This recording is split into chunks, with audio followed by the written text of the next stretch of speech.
Fala galerinha, tudo bem com vocês? Hoje o nosso vídeo vai falar um pouquinho sobre as revoltas nativistas. Beleza? Se você ainda não é inscrito no canal, não se esqueça de dar essa moralzinha pro nosso canal, porque isso é fundamental. Ative esses likes, tá bom? Ativa aí, faz esse legalzinho pra gente também e ativa as notificações. Bem, sem mais delongas, vamos falar hoje sobre as revoltas nativistas. Primeiro ponto, antes de nós realmente de fato começarmos, é importante frisar o seguinte: Júnior, peguei um livro de história falando sobre as revoluções, as revoltas nativistas, e tiveram algumas que vocês não abordaram. Vejam só. Como a gente está trabalhando, né, do ponto de vista cronológico, né, como a gente está trabalhando com os fatos, né, de passito em passito nesse momento, então eu hoje dei preferência a revoltas nativistas que ocorreram no final do século XVII e início do século XVIII. No século XVIII a gente vai ter outras revoltas também chamadas de nativistas. Por isso que eu coloquei nesse primeiro momento revoltas nativistas parte 1, porque em outro momento a gente vai ter essa parte 2 dando continuidade. A gente está levando em consideração aqui todo o contexto histórico, beleza? As revoltas que a gente vai falar hoje, na verdade foram duas revoltas que ocorreram no Nordeste. E aí já vem algo que, né, é de se indagar, de se perguntar: por que no Nordeste? Como eu falei, a gente está dando uma continuidade ao nosso conteúdo. No nosso último vídeo, nós falamos da União Ibérica, nós falamos da expulsão dos holandeses do Nordeste. Opa!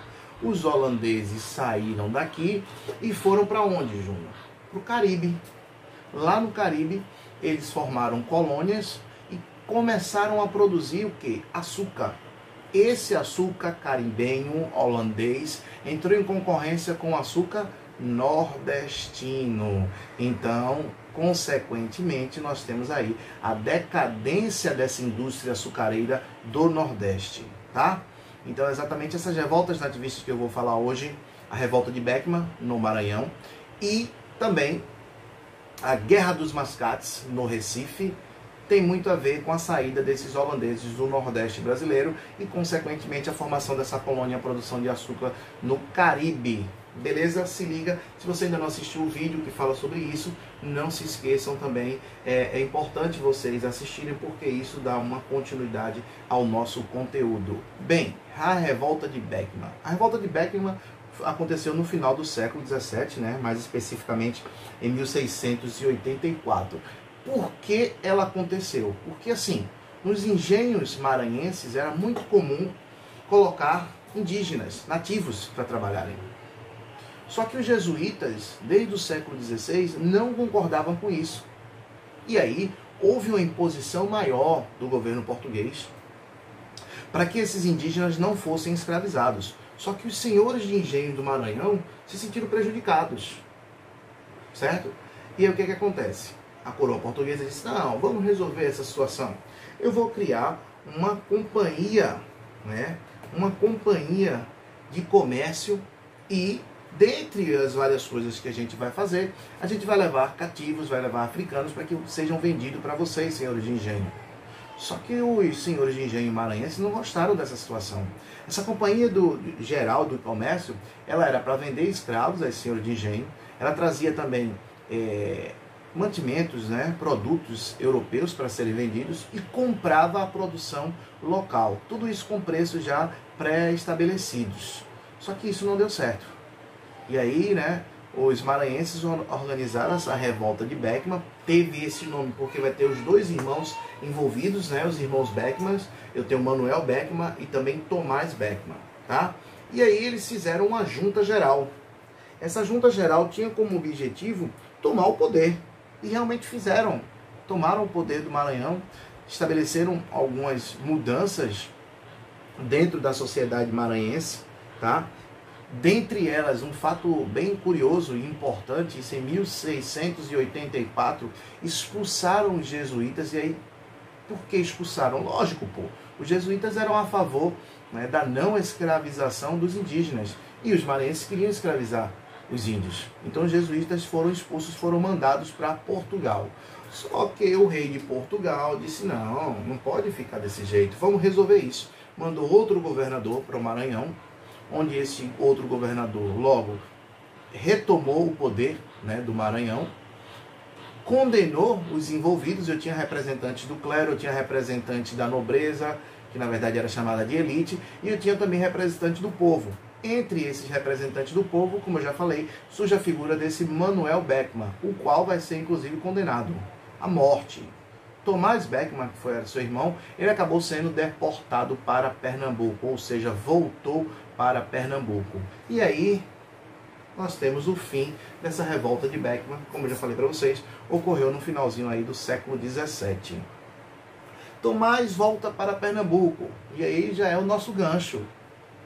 Surge em Pernambuco, na verdade, entre Recife e Olinda, um conflito que ficou conhecido como Guerra dos Mascates. Por que isso aconteceu? Mais uma vez, com a saída dos holandeses, houve a decadência do açúcar. Certo, beleza. Quem era que comandava o açúcar, essa produção açucareira em Pernambuco? Os olindenses, os senhores de engenho, os nobres da terra, como eles gostavam de ser chamados em Olinda. Certo? Só que quando o açúcar começou a entrar em decadência, o comércio recifense se destacou muito. O comércio recifense, né, que era praticado por, na maioria deles, portugueses ou lusos portugueses, lusos brasileiros, desculpa, que moravam em Recife.